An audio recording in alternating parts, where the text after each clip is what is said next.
Radio de la communauté, salut à tous, heureux de vous retrouver pour un grand journal mensuel du 15 mars au 15 avril. Quelles sont les grandes questions qui brûlent l'actualité?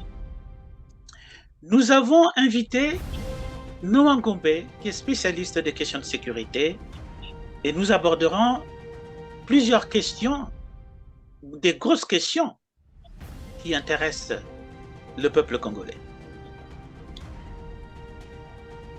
Nous parlerons des rebondissements de l'affaire Figa. Dans un deuxième temps, la question de la marine marchande. Les experts marins étrangers, notamment ceux de l'Afrique de l'Ouest à Pointe-Noire, Noah Ngombe explorera cette question à l'aune de sa spécialité. Les contrats pétroliers négociés pour leur extension de 20 ans, qu'en est-il? Le Congo est-il un pays de transit? Quels sont ses arguments, à la fois historiques et économiques?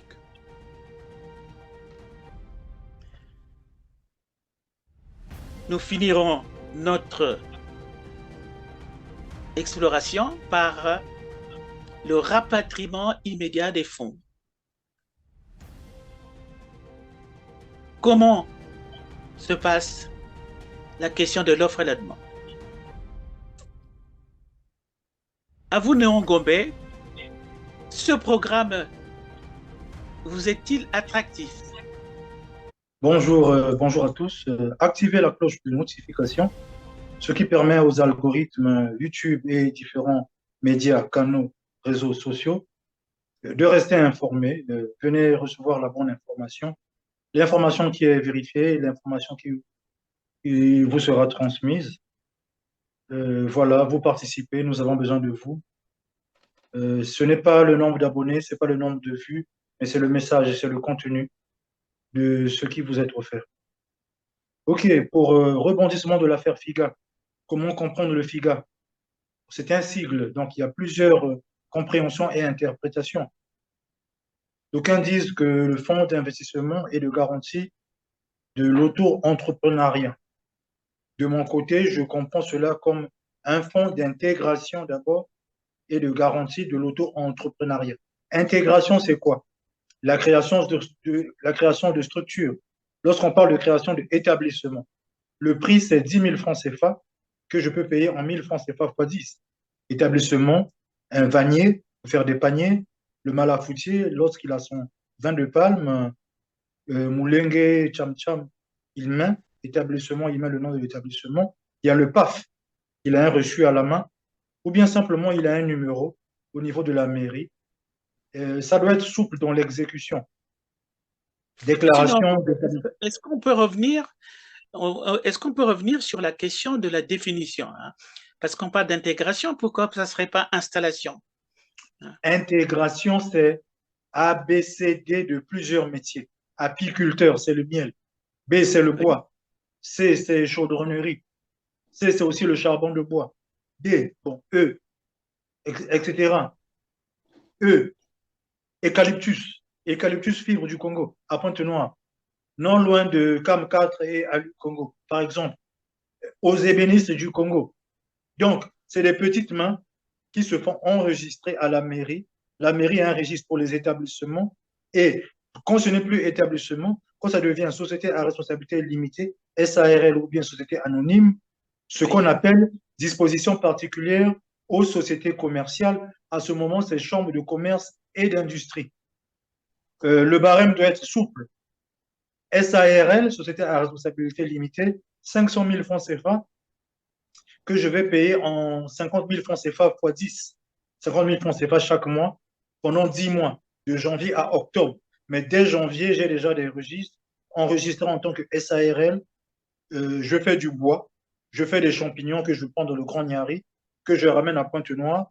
pour ne pas vendre à la sauvette à Tieté, au grand marché, je vais directement dans les hôtels de luxe, dans les grands hôtels à Pointe-Noire, dans la zone d'aéroport, pourquoi pas, vendre le champignon de qualité de commerçant à commerçant, de commerçant à particulier et de commerçant envers la chambre de commerce, puisque l'État lui-même peut faire de la transformation et de l'anti-gaspillage, surtout pour les denrées Oui, alors, alimentaires. parce que bon, moi, j'ai une entreprise, hein, j'ai été formé euh, pour installer mon cabinet, hein, et donc il y a une formation, parce que ce que vous dites là, c'est le démarchage après coup.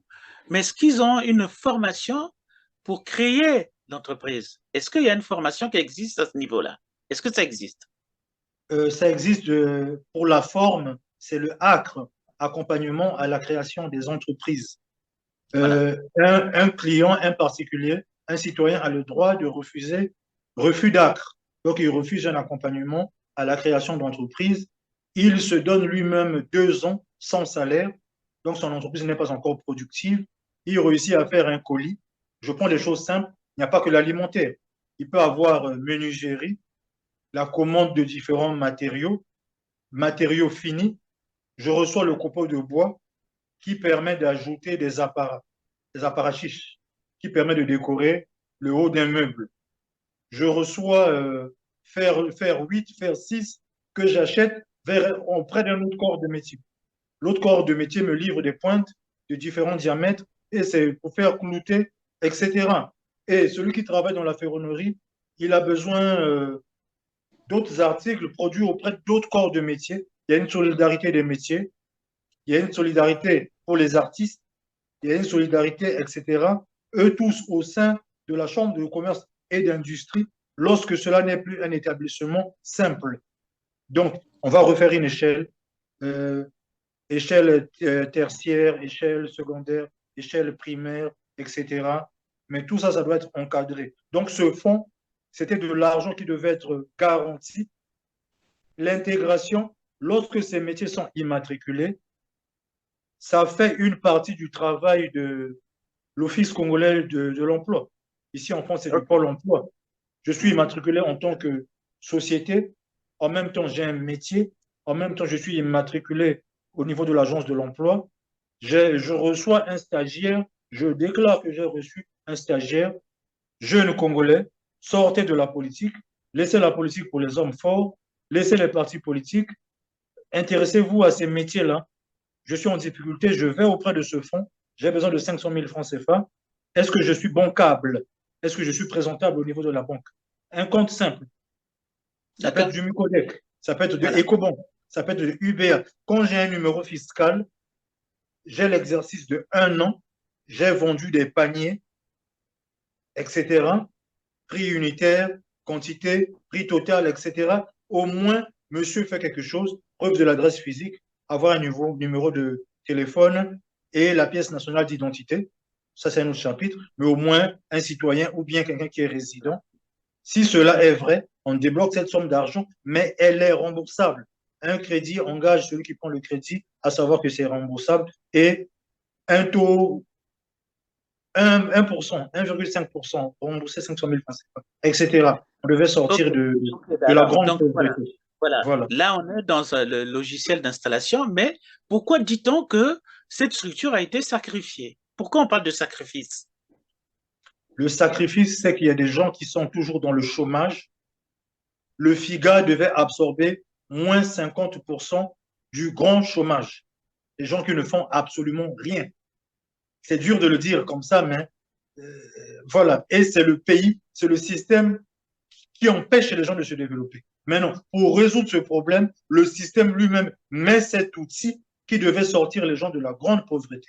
Vous allez au bureau, c'est-à-dire que le FIGA devait avoir plusieurs représentations. Bonjour, pièce nationale d'identité. Qu'est-ce que tu sais faire? Moi, je sais faire la menuiserie. Est-ce que tu rentres dans un atelier entre 1 et 10 employés, entre 1 jusqu'à 50 employés, ou bien plus de 100 employés au même endroit? Au moins, je me sentirais à l'aise si on est peut-être maximum 50. D'accord, j'ai pris note.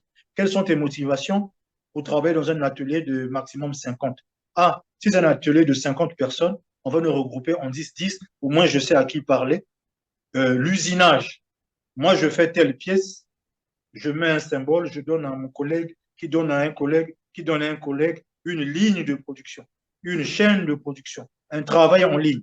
C'est là où je prends l'exemple, permettez-moi, Toyota, l'usine Toyota, est le fondateur de ce qu'on appelle le QR code. Quick Air Response. Quick Response. Lorsque je fais une pièce d'embrayage, butée d'embrayage, par exemple, une pièce amovible, je fais cette partie du haut, je mets un symbole, je mets 001 barre la date du jour, jour, mois, année. Mon atelier, c'est l'atelier A. Je prends cette pièce, je donne à l'autre, qui donne à l'autre, qui donne à l'autre, jusqu'à assembler complet. 1, 2, 3. Moi, j'ai fait le premier, l'autre a fait le second, le troisième a fait le troisième. Chacun a son numéro d'atelier, chacun a le numéro de la pièce. Toyota a créé Quick Response, qui est un don pour l'humanité. Aujourd'hui, on travaille, ça permet de mettre les particularités, plusieurs informations et de capter, de capitonner, de capter l'information en une seule fois, etc. Pour ne pas être trop scientifique. Si un jeune accepte un atelier de 50 personnes, il n'est pas le chef de file, il sera dans l'une des sections, il remplit son boulot, à la fin du mois, il a son salaire. Que d'aller voler, que d'aller tuer, que d'aller, etc. Et lorsque l'auto-entrepreneuriat est sacrifié, l'audit ou bien l'interrogatoire ou bien en trouvant solution à ce problème de FIGA, la ministre Lydia Mikolo est interrogée. Elle dit que oui, cet argent lui a été donné par Armel Mouloukwe et cet argent, elle l'utilise pour une campagne politique et qu'elle a perdu. Non, Gombe, vous venez d'anticiper là sur la question de la ministre Nicolo. Et il faudrait qu'on revienne là-dessus parce que si on a parlé de sacrifice, si on a parlé de nébuleuse, c'est bien parce que quand il y a un loup, c'est qu'il y a un flou. Hein. Et est-ce que ce flou-là, on peut le clarifier? Hein? Est-ce que c'est pas pour, comme d'habitude, une sorte de pis-aller pour développer la corruption? Est-ce que vous pouvez en dire quelque chose de beaucoup plus précis là-dessus? Ben, tel que ça m'a été rapporté, cette affaire FIGA, elle tire en longueur. Ça fait déjà un mois. Et ça, c'est la dénonciation avec une approche de solution. Sinon, c'est une affaire qui date et plusieurs scandales. Pour se concentrer sur le FIGA, en tout cas, c'est une mauvaise image. Si l'argent est donné pour l'auto-entrepreneuriat, c'est pour aider les jeunes à sortir de la très grande pauvreté. Et lorsque ce qui fait scandale, c'est que le ministre Lydia Mikolo reconnaît qu'elle utilise cet argent pour les campagnes politiques que malheureusement elle a perdu. Les sanctions, l'échelle de sanctions, on ne voit pas. Le Premier ministre Coliné Makosso Anatole qui parlait du rétablissement de l'autorité de l'État. C'est une occasion. Donc, démission du ministre, ou bien les défaits de ses fonctions, ou bien elle a appelé à toute responsabilité, ou bien ambassadrice du Congo au Venezuela, je ne sais pas. Mais elle ne peut pas rester sur place. Dans un pays sérieux, c'est passible d'amende ou de prison, malversation financière. On ne sort pas de ce cercle de la politique. Et qu'est-ce que les jeunes vont faire, sinon pas minimum l'auto-entrepreneuriat? L'armée, l'armoire, l'armée comme plus grand employeur, recrutement clandestin dans l'armée, on ne s'en sort pas. Pourquoi le métier des armes? Le Congo n'a jamais été en guerre contre un pays voisin. À vous. Donc, alors, on ne va pas revenir cette question. On va poursuivre, on va approfondir cette question avec la question, par exemple, de la marine marchande. Hein, et on observe que il y a des marins d'origine étrangère, en tout cas qui viennent de l'Afrique de l'Ouest, qui pilotent les opérations à Pointe-Noire. Est-ce qu'on n'est pas là à nouveau dans une question de souveraineté nationale euh, qui est pervertie justement par ce fonctionnement opaque? Hein? Est-ce que vous, en tant que spécialiste de la sécurité, est-ce que vous pouvez développer, regarder de plus près les enjeux cachés finalement? Oui, les enjeux, c'est la création déjà de la CRESMAC tardivement, Centre de recherche et d'études maritimes de l'Afrique centrale. CRESMAC là à Pointe-Noire, à l'entrée du PAPEN, et le nouveau bâtiment autorité administrative du port autonome de Pointe-Noire. Pourquoi tardivement? Parce que nous avons le Ghana comme exemple concret, le TEMA, donc technicien, technicol, c'est les techniciens études maritimes et à la authority, donc une autorité de formation des techniciens et experts marins au Ghana déjà, Accra. En dehors de Théma, il y a le Libéria et Sierra Leone. Il ne faut pas négliger. Bien qu'il y ait eu une guerre civile chez eux, des problèmes liés à l'instabilité politique, d'accord. Mais au niveau marin international, Libéria, ils sont très avancés. Les marins-pompiers, l'anti-incendie, sauvetage en mer, pose et dépose de plateformes pétrolières, véhicules marins de liaison, les docks, les pontons, donc un genre de quai fixe, quai amovible, etc. D'autres écoles plus haut, jusqu'au Maroc, depuis Roi Hassan II, d'autres écoles, Cape Town en Afrique du Sud, etc.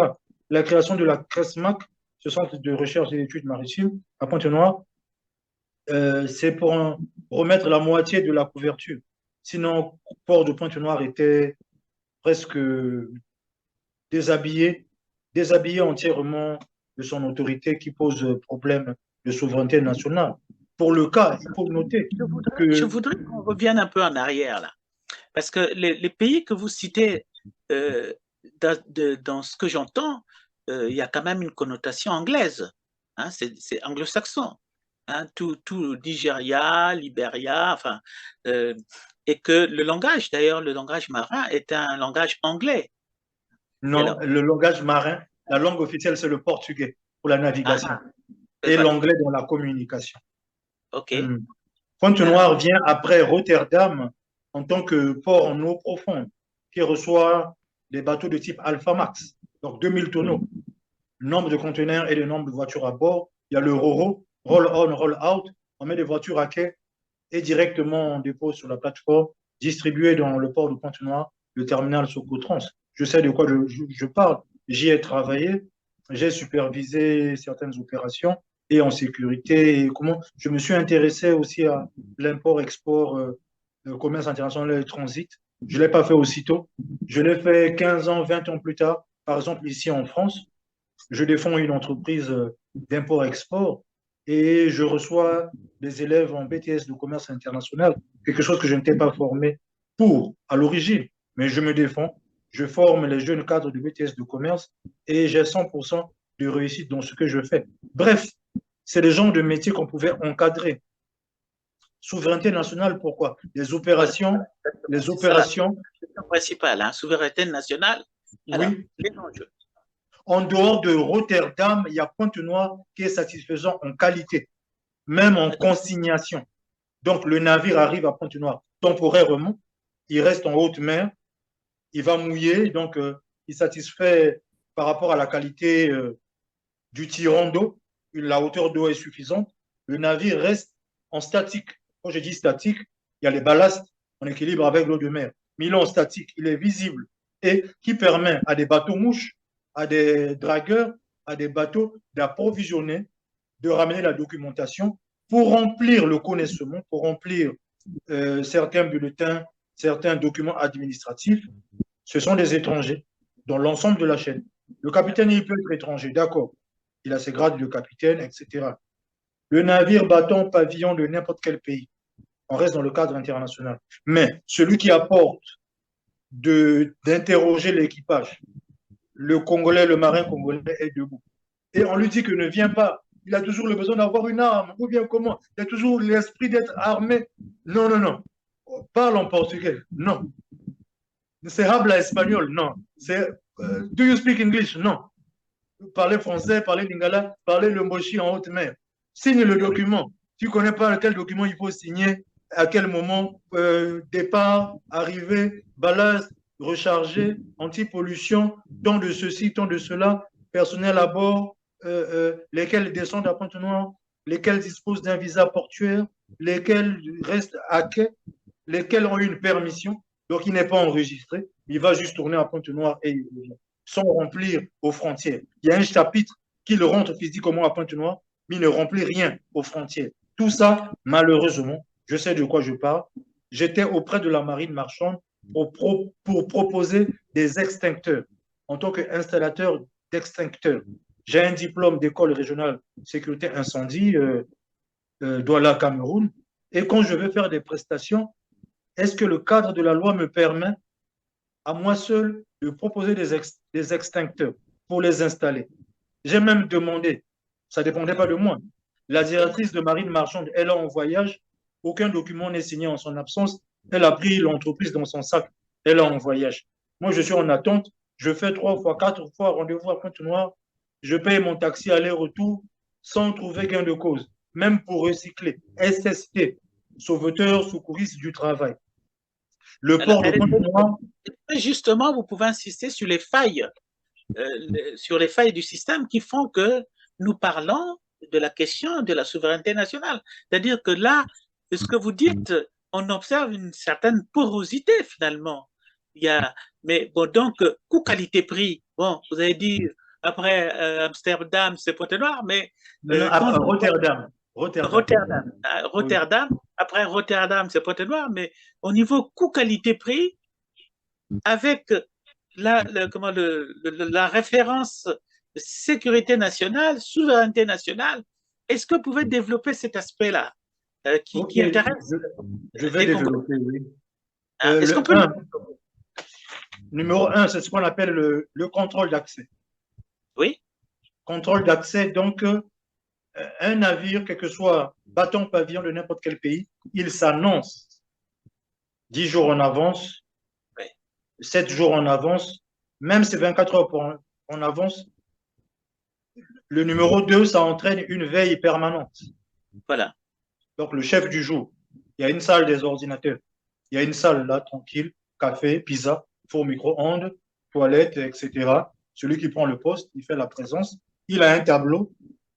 Il voit le nombre de navires qui s'approchent. Il clique tel navire.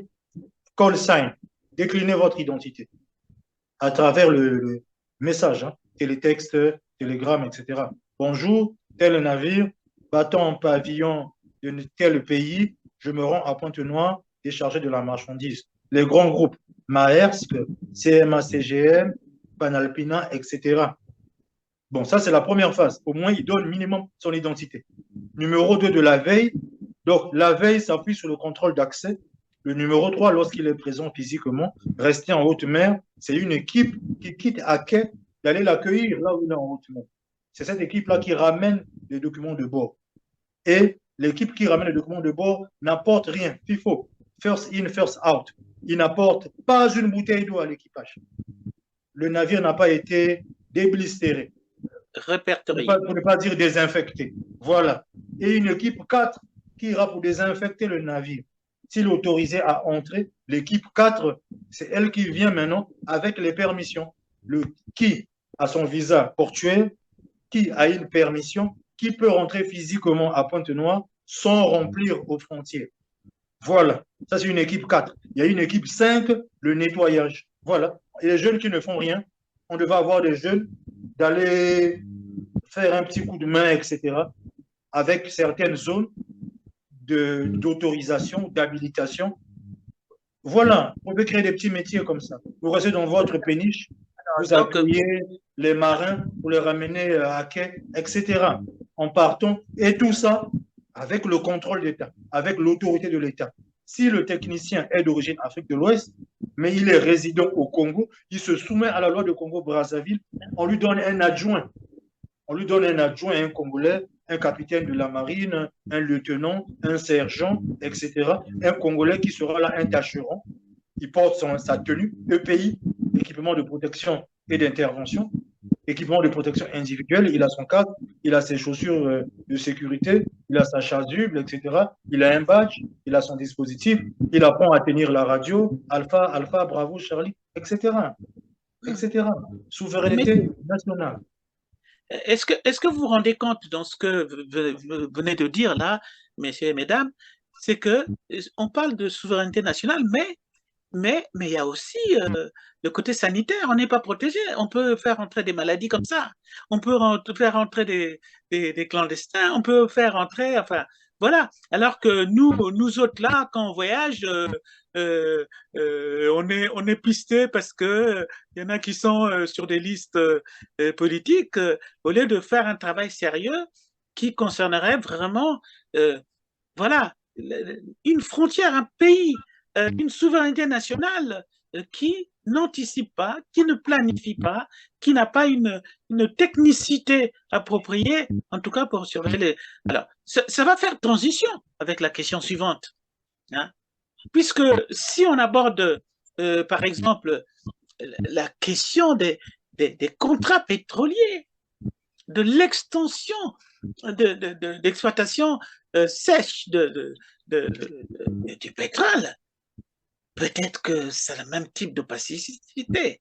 Hein. Qu'est-ce que vous en pensez, vous, justement, là, de cette chaîne logistique hein, qui est là? Allez, développez-nous cette question-là, parce qu'elle intéresse au plus haut point les Congolais, puisque la question du pétrole, c'est une question brûlante, en tout cas.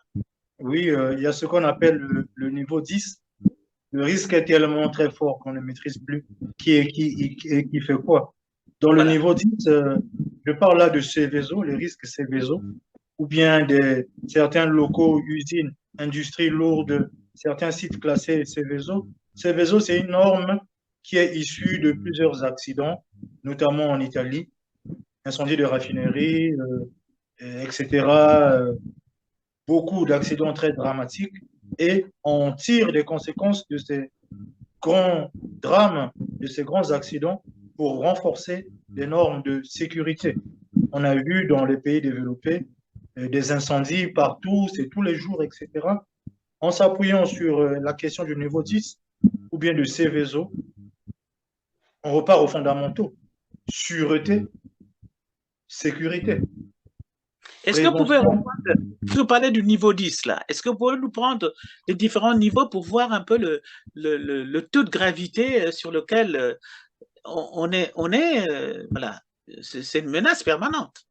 Oui, pour expliquer le niveau 10, c'est des mesures simples de sécurité, des mesures simples de sûreté, de la prévention, on se prépare, on fait des scénarios, de la prévision, notamment dans les stocks, ne pas manquer tel ou tel matériel. Il y a des différents plans, un plan d'évacuation, un plan blanc, un plan rouge, donc à certains niveaux de gravité. Et les acteurs, identification du personnel, avoir un matricule, avoir son badge, avoir une base de données, quitter la version papier, commencer à mettre certains travaux sur ordinateur. Et lorsque 1, 2, 3, 4, 5, donc 1, sécurité, 2, sûreté, 3, prévention, 4, prévision, 5, les différents plans. Dans les plans, y compris l'identification du personnel, je fais x2. Chaque personne qui est immatriculée, dans son dos, il y a un inconnu. L'inconnu, ça peut être de la malveillance, ça peut être une fausse manœuvre, ça peut être une erreur technique, ça peut être aller dans un local sans qualification, partir toucher l'électricité, électrocuter. Ça peut être un passage en force, un passe-droit. Ah, Naïbi Moninga, Zelanga, attends-moi à l'entrée du port. Quand tu vois comme ça, lui, il fait comme ça. Donc, on lève ce qui est sur les épaules. Il fait rentrer quelqu'un. Il fait comme ça, juste deux. Je suis plus gradé que toi. Fais rentrer comme ça. La barrière. Le port de Pointe-Noire, justement, ce qu'on appelle la barrière. Il y a de l'hydrocarbure qui est manipulé dans le port de Pointe-Noire. Tout le monde véhicule électrique. Tout le monde véhicule électrique. Ni gasoil, ni essence. Voiturette de golf. Une bâche couverte. Il y a le 6 places, il y a le 8 places. Une clé, sélecteur automatique, accélérateur, frein. Arrêt d'urgence. Clignotant gauche-droite et un volant simple. Tout le port de Pointe-Noire, voiture électrique pour le transport du personnel. On n'a pas dit une interdiction totale. Maintenant, quelle catégorie de voiture? C'est celui qui a fait un permis piste. Il a son permis de conduire, mais il repasse comment conduire dans le port de Pointe-Noire, respecter les limitations de vitesse, Les jeunes qui ne font rien à la cité, vous allez mettre la peinture, ce qu'on appelle le marquage au sol, ligne jaune, une ligne jaune, une ligne rouge, une ligne bleue. Les couleurs sont différentes par rapport à des priorités. Les couleurs sont par rapport à un cheminement. Où est-ce que je m'arrête en cas de panne? J'ai une panne, je gare, je ne panique pas. Je descends du véhicule. Je prends mon tranquille. Je voudrais quand même insister parce que moi, c'est un témoignage aussi que je fais. J'ai un neveu qui est décédé parce que il entretenait les grandes citernes là et je crois qu'il a dû. Le cigare et voilà, le boil over, slope over. Oui, oui. Voilà. Voyez-vous l'enjeu là? Cet enjeu-là, il est tellement capital. Il y a un service de surveillance à la SNPS, non? C'est pas ça? Oui, SNPC Distribution, SNPC Distribution, SGS, Logistique, e-Logs, le gardiennage, c'est du SCAB, SOMAC, ERENIS, voilà, Sécurité Générale du Congo, etc., Protec, François, citoyen français, formé à Toulouse en cartographie, etc. Voilà, il y en a. Sécurité, gardiennage, mais quelles sont leurs missions? La marine, marine nationale, marine marchande, il y a des services d'État. Il y a des services qui n'ont pas de nom. Ils passent juste pour voir que tout va bien. Voilà. Voilà, c'est donc une très très grande question. Hein. Et donc, de ce fait-là, il y a la question de vente et distribution. Hein. Est-ce que, à partir de cette question qu'on vient d'aborder là, on peut parler de cette question à la fois, c'est la logistique, mais il y a aussi le marketing. Hein. Alors, comment on aborde cette question-là? Vente et distribution de l'hydrocarbure. À qui appartient l'hydrocarbure? L'hydrocarbure appartient à l'État congolais. L'État congolais s'appuie sur la Société nationale des pétroles du Congo qui a la signature avant de mettre le pétrole en extérieur. Les prestataires, Total Energy, comment on appelle, Agip Recherche, l'actuel, le nom a changé. J'oublie même. Il y a du Murphy, il y a du Halliburton, il y a comment on appelle, Schlumberger. On appuie au pétrolier. SNPC Distribution, une partie de la vente, une partie de la distribution. Le carburant qui est déjà mis à quai, la manutention, c'est du e-Logs. e-Logs est le bras technologique de cette partie de SNPC vis-à-vis des prestataires, comme Eni Congo, voilà, le nom est revenu, Agip Recherche, l'actuel Eni Congo, et Total, voilà, et d'autres prestataires. Il y a des prestataires qui ont signé des permis d'avoir une part de l'hydrocarbure pour la transformer, pour la distribuer. Si elle n'est pas raffinée sur place, quels sont les résidus mazout, ce qu'on appelle le goudron, le bitume, eux, ils sont autorisés à manipuler pour renforcer le quai, pour faire un toit de chaume, pour faire du colmatage, pour faire des flotteurs, pour faire des boucliers lorsqu'il y a un bout dans la caisse, pour faire un abri, pour faire une soute, voilà. Comme on dit, soute à nuit. Voilà, etc. Une floraison de métiers. Hein? Parce que je vais vous raconter une anecdote. Hein? Mon frère, à un moment donné, a travaillé à Schlumberger et c'était le frère d'un ami ici qui lui avait trouvé du boulot. Mais tenez-vous bien que pour être payé, c'était au compte-gouttes parce qu'on disait les Congolais ils sont trop ivrognes, si on leur donne trop d'argent, ils vont aller se saouler la gueule et même en contrôle. Et donc, vente, distribution, quel est le bénéfice du peuple congolais? Quel est le contrôle que peut avoir au niveau? Il y a la souveraineté nationale, bien sûr, mais le citoyen lambda, est-ce qu'il y a des structures de contrôle qui permettraient au peuple congolais d'avoir un œil sur ce qui sort, ce qui rentre? Et quels sont au niveau, en tout cas fiscal, tout ce qui peut rentrer, quelle est la part attribuée aux Congolais, etc. Ça, c'est une question, vente-distribution, c'est une question globale. C'est une question de politique. Okay. Non, pas je vais répondre. SNPC, voilà. Jusqu'à quand c'était Itoile Bruno, SNPC à la création, SNPC est le meilleur prototype du monde par rapport à déjà à l'outil technologique, Ah bon? la création d'une géno. Oui, Géno, c'est le poumon. Géno est dessiné, hein, le dessin industriel. oui, Géno est dessiné comme un poumon qui reçoit les différents flux et qui les auto-distribue. Donc, en lui-même est déjà une raffinerie. Et il y a le risque industriel. Lorsqu'on fait un prototype, le jour qu'on le oui. lance, on ne sait pas que si ça peut éclater. Et on mesure les risques parce qu'il y a des navires qui restent en mer à une certaine distance À et haute qui mer, peuvent oui. faire anti-incendie, qui peuvent même tourner un moteur auxiliaire, équilibrer la pression au moment où on bascule, soit prendre l'eau de mer, soit rejeter l'hydrocarbure, soit du dumping. Un incident technique, on fait vidanger. Ou bien on peut faire exprès un exercice par année de vidanger au moins la moitié des citernes.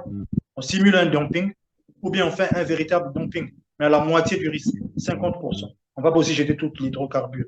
Ce prototype-là, Total, est venu l'installer à Pointe-Noire parce que l'installer quelque part en France, au cas où ça rate, c'est, vous voyez, un genre de catastrophe qui ne se permettrait pas.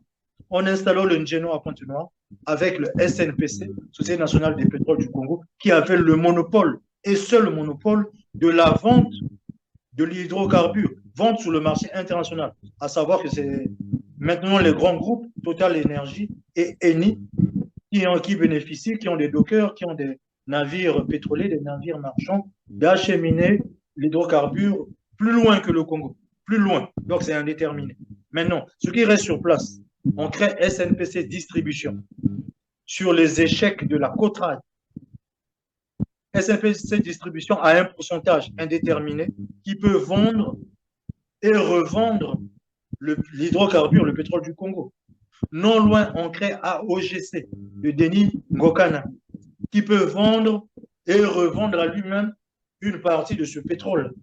Il y a le Preciosio, de prestation de services de haute mer, de Fabio Antonello, l'ancien ambassadeur, l'ancien consul de l'Italie à Pointe-Noire, avant qu'il ne soit divorcé avec Sandrine Nguesso. Bon, ça c'est des histoires de famille, c'est la vie privée des gens, je n'aime pas rentrer dedans, mais C'est le pas pour dire. Preciosio, Hein? Preciosio, Oui. Preciosio, à l'époque de Fabio, quand Fabio était très fort, il a un pourcentage à lui qu'il peut vendre et faire de la contrebande de l'hydrocarbure du Congo. Oui, mais alors Et dans combien le Preciosio, il y a une part même pour les Chinois qui peuvent aller jusqu'en haute mer et de la haute mer vers la Chine qui n'est jamais reversée dans le livre comptable République du Congo. Citoyens congolais, réveillez-vous. C'est pas à moi de faire le contrôle en haute mer. voilà, voilà. Mais vous n'en avez pas assez dit là, parce que là, vous avez cité des noms, hein, enfin, Denis Gokana. les Denis Ngokana et tout ça, mais comment est-ce que on parvient à posséder quelque chose qui appartient à tout un État, aux Congolais? C'est pour ça que la question du contrôle là, elle est tellement capitale pour tout le pays entier, pour la souveraineté. Quand on parle de souveraineté nationale, peut-être qu'on devrait venir définir ce que c'est que la souveraineté nationale, mais je pense qu'il y a un lien avec le contrôle que le peuple peut exercer dans cette organisation-là. Hein. Donc, peut-être qu'on pourra consacrer toute une... Non, je peux conclure. Je peux conclure. Voilà. Ngeno, un prototype qui ressemble à un poumon. Voilà. Oui. Et Société nationale des pétroles du Congo est le meilleur prototype entreprise du monde. Pourquoi? Il y avait le choix. Soit on libéralise, comme au Texas, aux États-Unis d'Amérique. Celui qui trouve du pétrole dans sa parcelle, dans son lieu d'habitation, il appelle un contrôleur d'État de marquer. Donc, de déclarer que oui, ici, il y a du pétrole, la parcelle m'appartient, moi j'exploite dans mon carré, sans toucher à l'autre carré. Soit j'ai besoin d'un autre endroit, je déclare comme résidence secondaire, mais je ne peux pas exploiter la deuxième résidence tant que la première est en activité. Si je fais les deux, je me soumets encore au contrôle d'État que monsieur, vous avez deux puits, j'appelle ça puits, un puisatier, puits parce que c'est déjà, même si c'est un litre, c'est un puits. Monsieur, vous avez deux puits, 10 ans, vous avez 20 ans, vous n'avez pas le droit de faire autre chose que d'exploiter rien que. Maintenant, si on libéralise, chaque citoyen congolais dans l'ensemble du territoire national, il se met en convention mine. qui se met en convention mine et énergie. Ce que je découvre, c'est pour moi, dans ma parcelle, tant que je respecte le contrôle d'État. Et le contrôle d'État respecte ce qui appartient à chaque citoyen, tant que chaque citoyen vient lui-même officiellement déclarer. C'est écrit dans les textes de SNPC, mais ça a été très vite rayé pour faire un faux semblant que c'est l'État congolais et l'État congolais seul qui a ce monopole.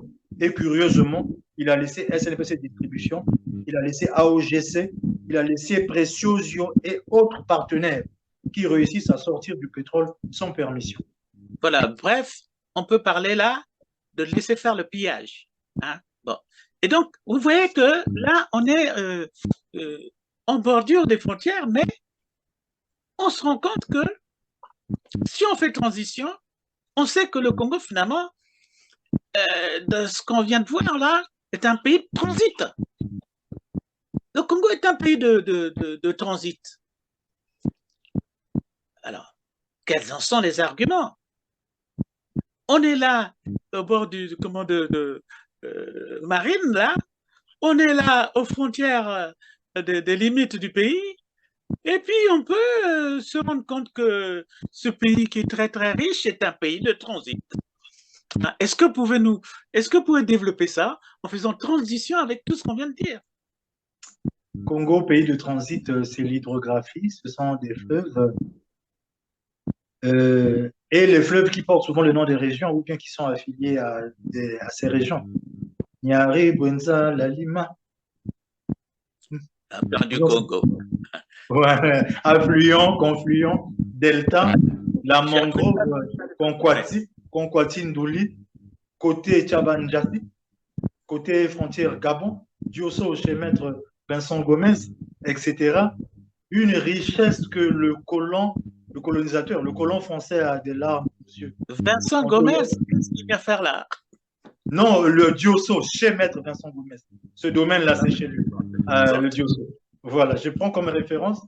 Voilà, c'est une référence géographique. Voilà. C'est pas à cause de Maître Vincent Gomez. Et si on ne fait pas attention, il met appellation d'origine contrôlée ou bien appellation géographique contrôlée. Un jour, il faudra parler de Diosso. Il faut associer le nom de Maître Vincent Gomez parce que justement, un État faible, quand je parle de Diosso, j'ajoute toujours Maître Vincent Gomez. Voilà, comme lieu géographique. D'accord. Moi qui ai Luango, ça me fait frissonner. Hein? Mais je vous le dis, si on ne met pas à jour certaines choses, je dirais Lufulakari, pour me souvenir, je dirais Yulu Mabiala. Voilà. Brazzaville, Kinshasa, deux capitales administratives les plus rapprochées du monde. Allons au fond des choses. Allons au fond des choses. Brazzaville, Kinshasa, deux capitales administratives les plus rapprochées du monde.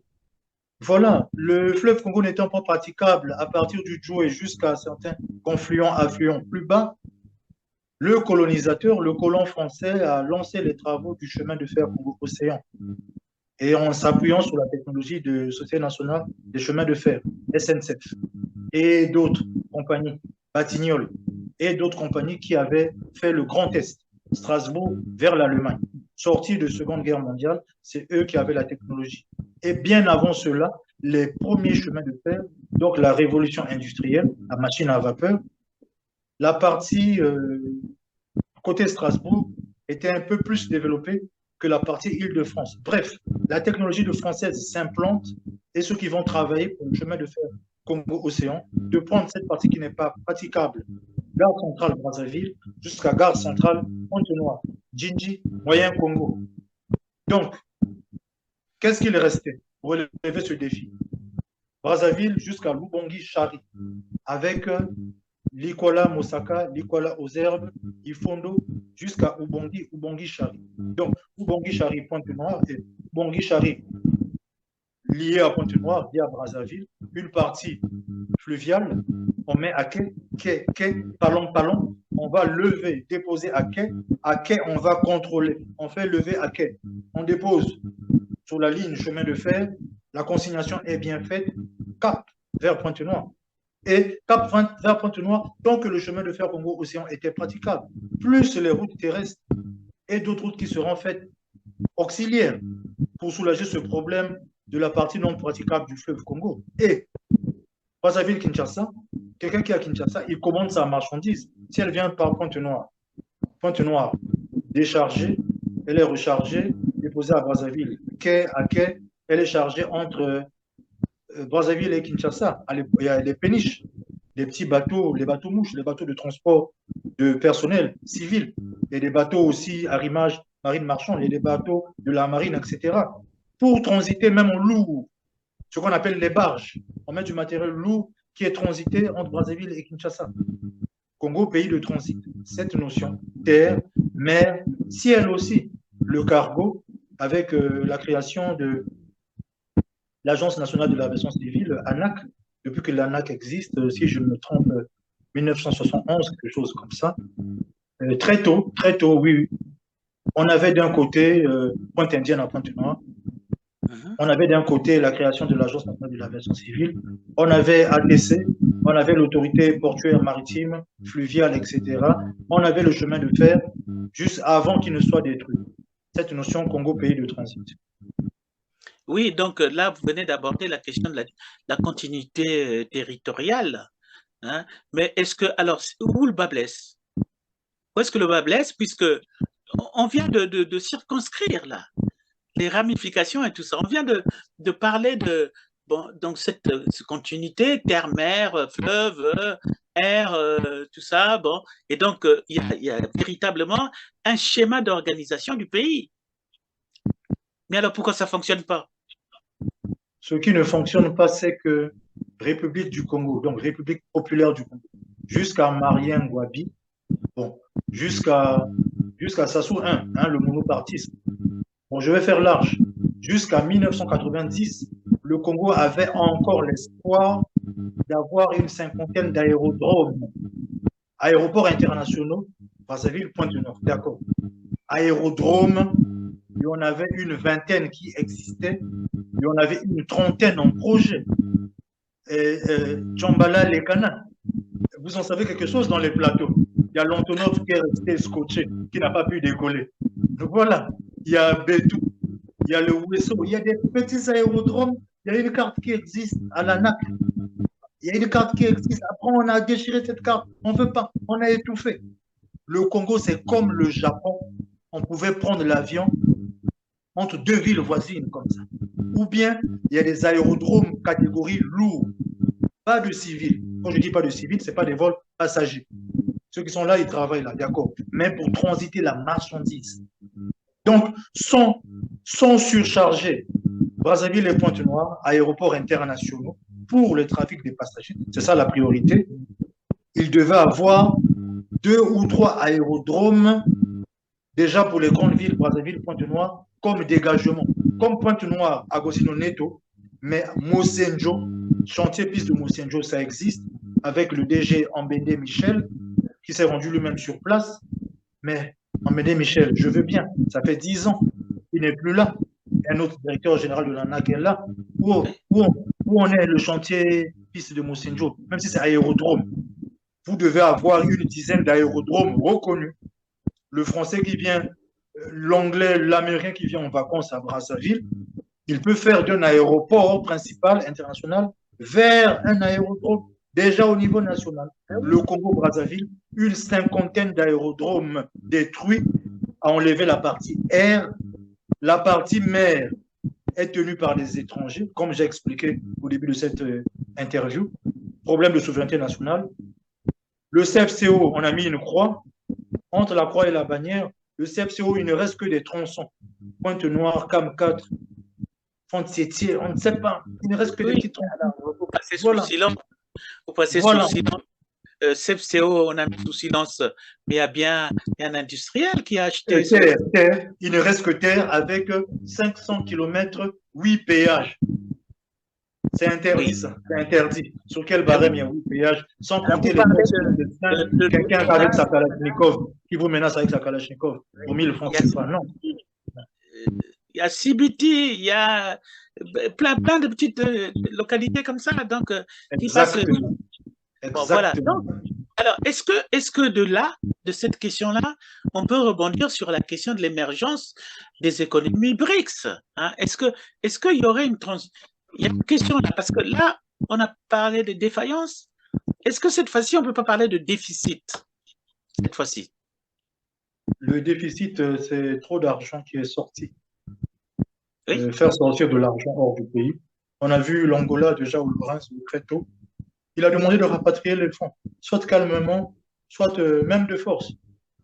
Ou bien ceux qui veulent peut-être aller en prison, etc. Cet argent, lorsqu'il est rapatrié, vous créez une usine ou quoi, que les Congolais viennent travailler. Vous voulez avoir plus d'argent, mettez les gens au travail. Créez des usines, créez des structures, la machine à crème. La grande roue, j'ai ce rêve-là de voir la grande roue à Pointe-Noire. Mais deux, lorsque je survole le Transfer Congo, je survole le bord de mer. Avant d'atterrir, je viens dans un sens. Il m'arrive de sortir dans l'autre sens aussi, de Diosso, de côté Diosso vers la piste, ou bien côté Kabinda, de revenir vers Pointe-Noire. Ville de Pointe-Noire, vous mettez la grande roue, vous en mettez deux. Une grande roue côté Nzassi, une grande roue côté frontière Gabon. Pourquoi mettre une grande roue? La grande roue fait partie de l'architecture. Les gens qui viennent en famille, ils ont réservé à l'avance. Faire un tour de la grande roue, c'est de l'argent qui rentre. Ça, c'est l'argent physique. C'est l'argent qu'on voit. À moins que de soulever toute la caisse. Quand je parle de la grande roue, ce sont les jardins, ce sont les attractions, ce sont quelque chose qui est physique. Plus jamais de faire un taxi à toi seul. Vous devez être au moins 10 personnes. Vous signez à la chambre de commerce. Le jour que tu es en difficulté, tu viens prendre l'argent frais. 1 million de francs CFA. Je donne à chaque taximan au moins 100 000 francs en attendant. C'est ça. Quand je parle de la grande roue, c'est ce développement-là. Mais c'est de l'argent physique. C'est l'argent qui est réinvesti au pays. C'est quelque chose de concret. Alors, ça fait en tout cas. Alors, je ne sais pas si on a vraiment bien développé la question de la BRICS là, mais en tout cas, il pointe la question de détournement de fonds. Hein? Pointe la question du rapatriement des fonds. Pointe la question du pillage, pointe la question du blanchiment d'argent et tout ça. Bon, voilà. Alors, qu'est-ce qu'on pouvait en dire? In fine, on analyse. D'accord, j'aimerais revenir sur le BRICS. BRICS, Oui. c'est Brésil, Russie, India, China, South Africa.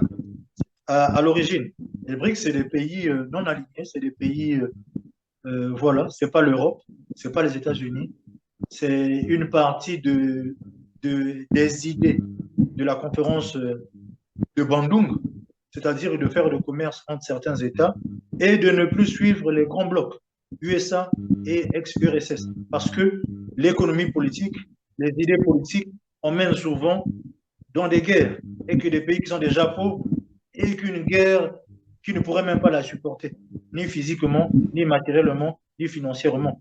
Congo-Brazzaville n'est pas dans cette optique des BRICS parce qu'il n'est pas présentable. Nous sommes déjà assez pauvres. Venir ajouter un pays qui est surarmé, un budget des armées, un budget de l'armement et de défense qui dépasse même le bout de pain. Que dit Emery Patrice Lumumba? Le pain, le progrès. C'est le pain, donner du pain, donner du travail, qui fait le progrès. Congo-Brazzaville n'a jamais été en guerre, même face à un voisin immédiat. Le budget de l'armement dépasse, dans un char, il y a au moins 10 tracteurs, pour faire simple. Le tracteur agricole qui devait faire un sillon d'arachide et de maïs. Donc, un moment, un pays peut se désarmer, il peut faire une politique de désarmement. On a vu l'ex-URSS, d'accord? On prend certains chars, pas tout l'arsenal, on va diviser par deux. On va enlever un tiers. Le char est fondu, c'est ça qui va faire certaines pièces mécaniques pour autre chose. On a vu le jardin public. Je fais mon squash, je fais mon sport. Mais si on te dit que ce sport-là, ce matériel-là, c'est un char de Congo-Brazzaville qui est, au lieu de pourrir à l'état-major ou bien au camp Katakata, on a pris un char qu'on a dépiécé. Ces différentes pièces-là ont été modélées. Chaque arrondissement, il y a un espace qu'on vient faire du sport. Il y a un vélo qu'on pédale sur place. Le Congolais, ce n'est pas forcément les Jeux olympiques, c'est du fitness, c'est l'entretien, c'est le cardio pour chasser le cholestérol, pour diminuer la cigarette, pour chasser l'alcool. Le Congolais boit beaucoup. Vous voulez boire, produisez votre propre maïs, par exemple. C'est dans les idées. Mais tous ces pays de BRICS-là, ils ont de l'industrie, ils ont des financements, ils ont l'accès au crédit. On peut, lorsque les conditions sont remplies, on vous donne un crédit pour travailler et pour réinvestir. C'est là qu'on parle de banque des BRICS. Congo-Brazzaville, qui fait chuter déjà la CEMAC, qui fait surendetter la CEMAC, n'est pas présentable pour les BRICS tant qu'il n'a pas résolu déjà ses problèmes au niveau sous-régional. Maintenant, pour sortir de cette question, le rapatriement des fonds, c'est un accord volontaire. Si vous ramenez l'argent, on est d'accord de cacher une partie. Vous gardez une partie chez vous à la maison, dans votre chambre, dans le coussin, la salle de bain, je ne sais pas où est-ce que vous avez caché votre argent. Une partie est réinvestie. Je prends simple. Je suis à Kintele, je suis en retard. Je dois me rendre à Brazzaville, centre-ville. Bateau mouche. On en a parlé, Hugues Ngolondele, maire de Brazzaville. Il y a des projets comme ça qui ont pourri dans le tiroir. Je paye ma course de taxi, je porte un gilet de sauvetage, je m'assois à ma place, à mon siège, siège kilo offert, passager kilo transporté. J'ai un siège plus un petit sac de moins de 10 kilos. Sac. On met une bague, on met un numéro.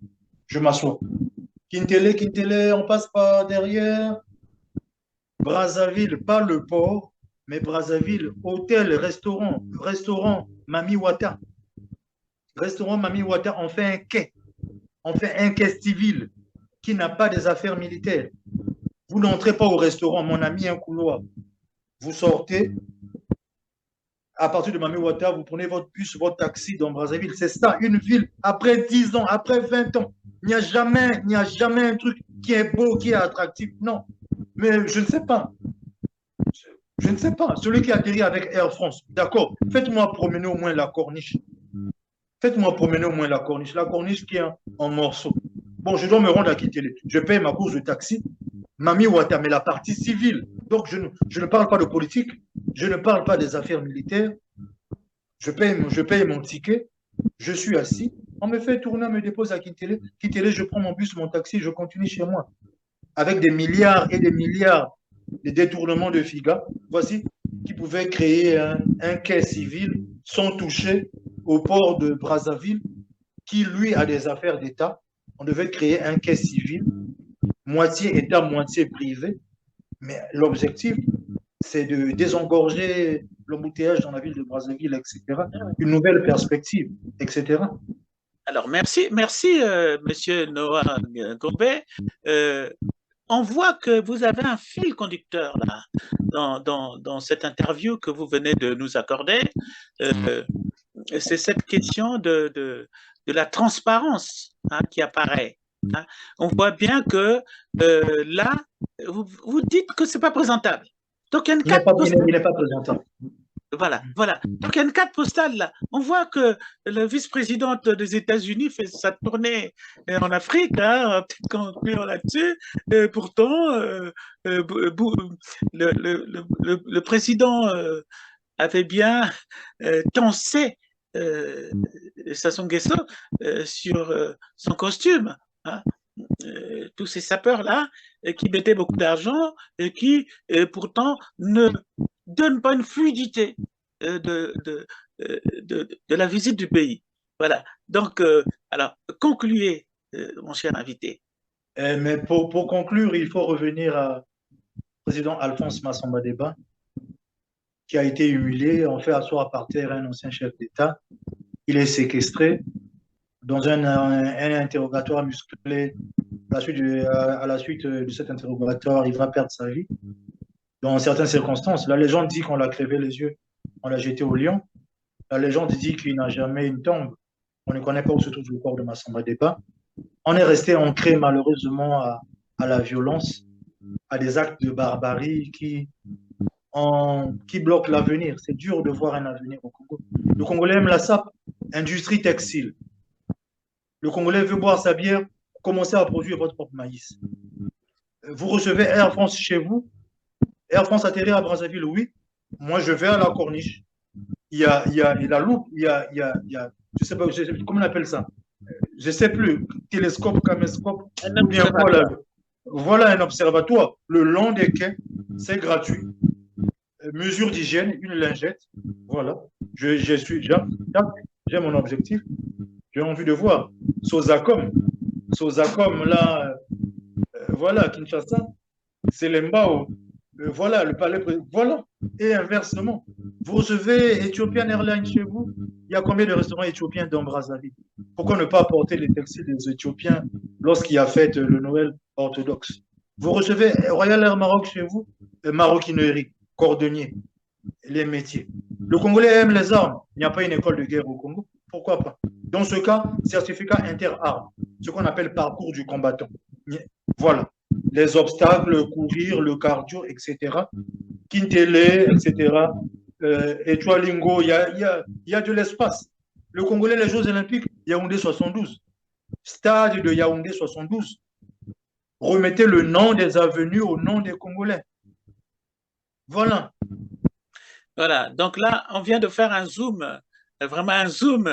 Et encore que notre zoom n'a pas été une loupe, puisque on n'a pas parlé de comment les éboueurs qui manquent, on n'a pas parlé, enfin, voilà. Ça y est, voilà, en tout cas, merci. Voilà. Merci Noah Gobé, spécialiste de la sécurité. Gapi, les monosortiers, Yaoundé 76. Voilà. Donc, en tout cas, l'éclectisme au niveau du pays, c'est comme s'il était un géographe, c'est oui. Comme s'il était un historien et comme s'il était aussi, à un moment donné, un architecte de la ville, hein, les métiers de la ville, etc. Donc, on aurait pu, en tout cas, sûrement qu'on ira Sharm el-Ser, en Égypte. Voilà. Je suis, voilà, la même ville, j'ai le bus, la même ville, je paye ma course, le bateau me fait traverser juste. Voilà. Merci. Merci à vous.